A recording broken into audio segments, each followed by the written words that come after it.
Hey, this is the electric tutorial for Every Captive Free. As you can see, I have an acoustic guitar. It's the same thing on electric. I just never have electric available. That's my normal mode of operation.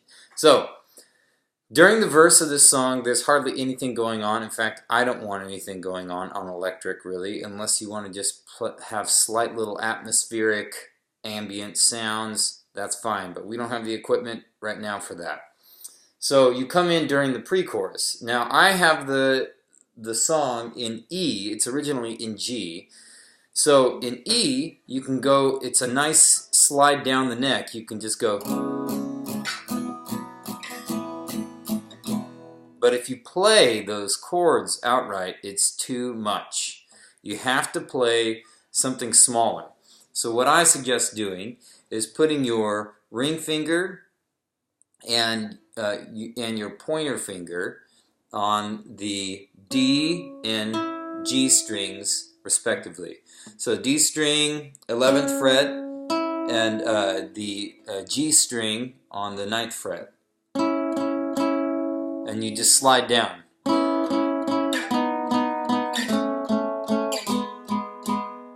Like that. I would do something like that. Or if you want to get a little fancier, you can let those top strings go.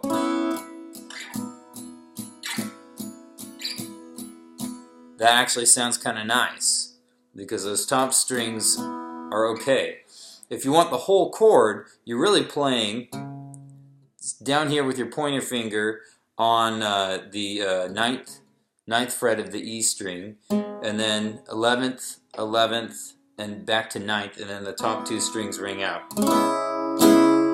And then you just do it like a normal shape.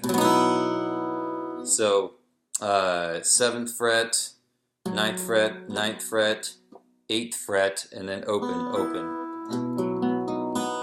And then slide that down 2 frets.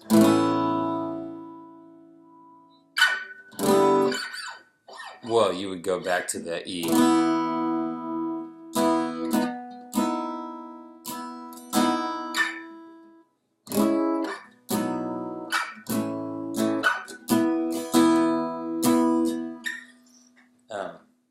That's the E up there.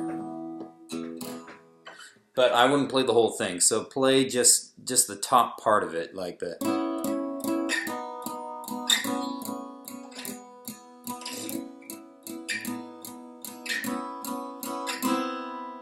Now that I wouldn't.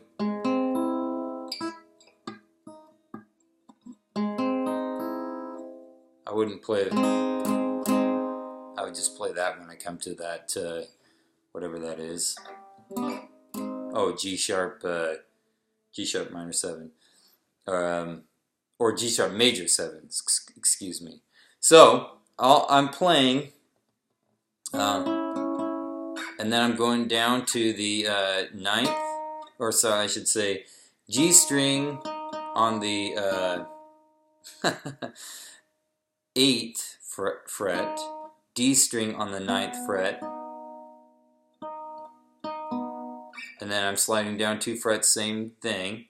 So G string on the 6th fret, D string on the 7th fret, and then I'm going G string on the 4th fret, and then D string on the 6th fret. And then again, I'm keeping these open. Only when I go to repeat it a second time am I going to change the chord.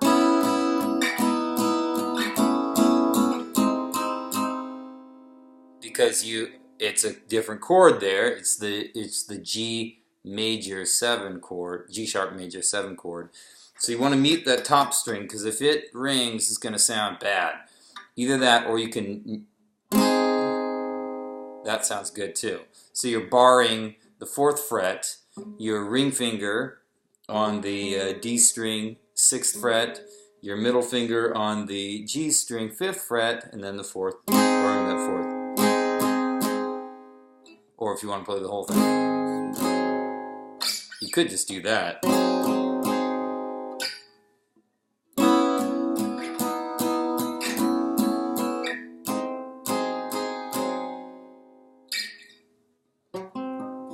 Nah, we just wanted to try something different.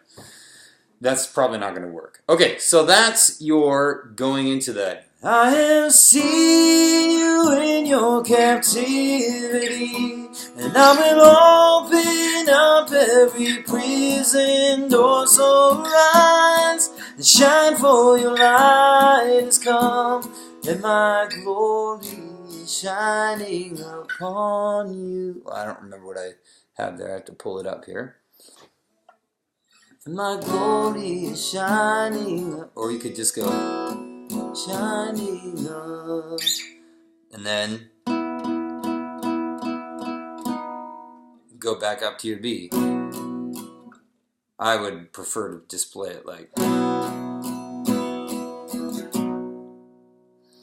and I'm dancing over you.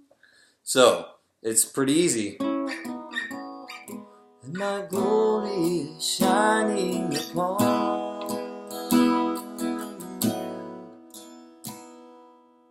Even though that's a little bit in tension, it's not going to matter so much. You can play the full chord if you want. Sounds good. And then on the chorus, this is where it changes. So you're playing the same riff during the whole thing. So here you are up on. I'll play it first.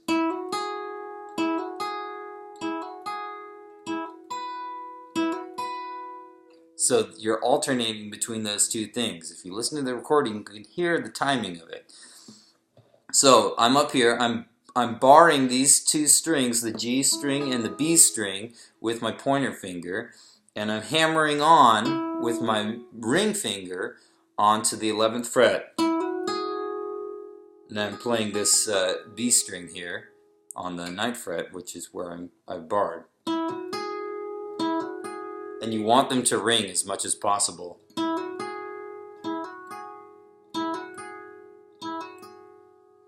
So he goes, you know, I'm dancing over you.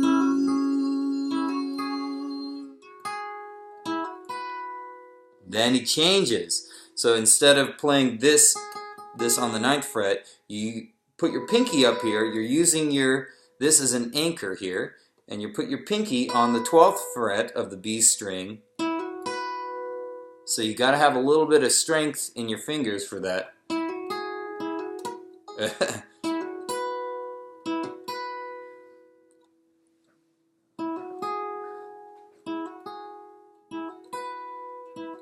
Singing you,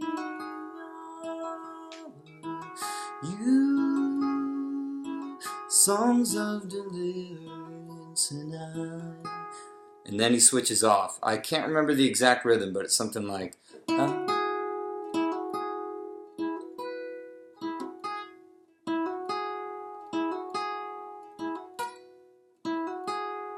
I'm messing it up. I'm not very practiced at that, but it's a little easier on electric. As you can see, I need to work on my finger strength. So, and I will send every cat. I can try to sing along with it, but it's going to be hard. Every cat.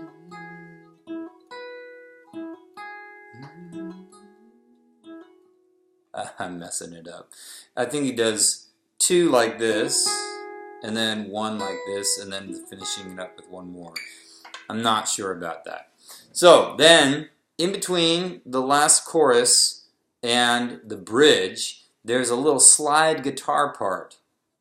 Now, I don't have a slide handy, but when you play a slide, if you don't know this already, when you're hitting this here. Here I am with my pointer finger here. Depends on what you want to play your slide on, whether your ring or your pointer finger or whatever. If I'm playing here on the 6th fret, you're going to actually use your slide on that 6th fret. So you're not pressing down, you're just pressing onto the string that you want to hit slightly, just so it touches it. And it's got to be directly over that. or else you will not be in tune and it will sound like garbage. So, but the slide guitar goes. It's a little bit hard because with the slide guitar you accidentally get some notes that maybe you didn't plan for, so you got to be very skilled at it. But you can hear them slightly ghost these. But on a slide guitar, you're not worried about hitting those exactly. You're just. This is the main note.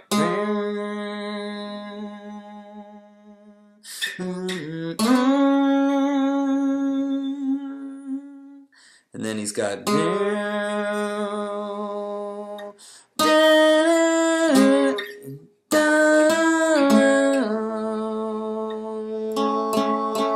He's actually hitting something like these two notes. So if you play a slide, you can actually move it like this to hit harmonies that you're not supposed to have. I don't recommend it, but so just stick with one probably. So it's 6th fret, 4th, 2nd, 6th fret on the G string now, and then back to the 6th fret on the D string, and then on the G string you're going with the 8th to 9th, and then down to the 7th fret of the D string. And if you want to, and then where he says, I carry the weight of all your iniquity, I'm going to do something, I want you to do something different. If you're playing with slide, too bad. I would go back to those original, those kind of chord shapes. I carry the weight of all your iniquity. I carry the burden of all your shame. I have called you by name. Remember what I was teaching before in the pre-chorus. Same thing, same chords. Carry the weight of all your iniquity. I carry the burden of all your shame. I have called you by name. I called you by name. You are mine. I carry the weight of all your iniquity. So it's up to your discretion to get a little louder. When he hits that bridge the second time, the band should be just bursting at the seams. There's so much passion. There's so much that's behind that. So you want to add more notes to that. So you might start, carry the weight of all your iniquity, carry the burden of all your shame. I call you by name. I call you by name, and you are mine. Carry the weight of all your iniquity. I carry the burden of all your shame. I call you by name. I call you by name. You are mine.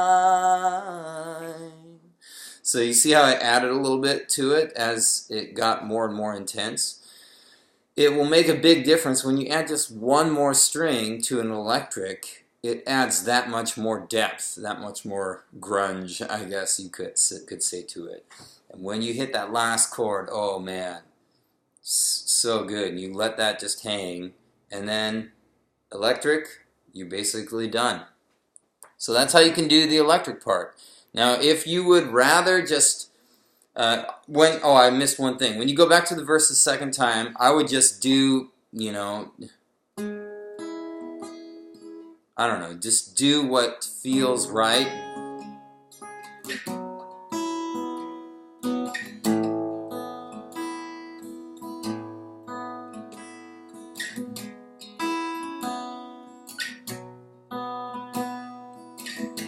I don't know, something like that. I'm playing acoustic. It doesn't sound as good. I would probably voice all those. I'm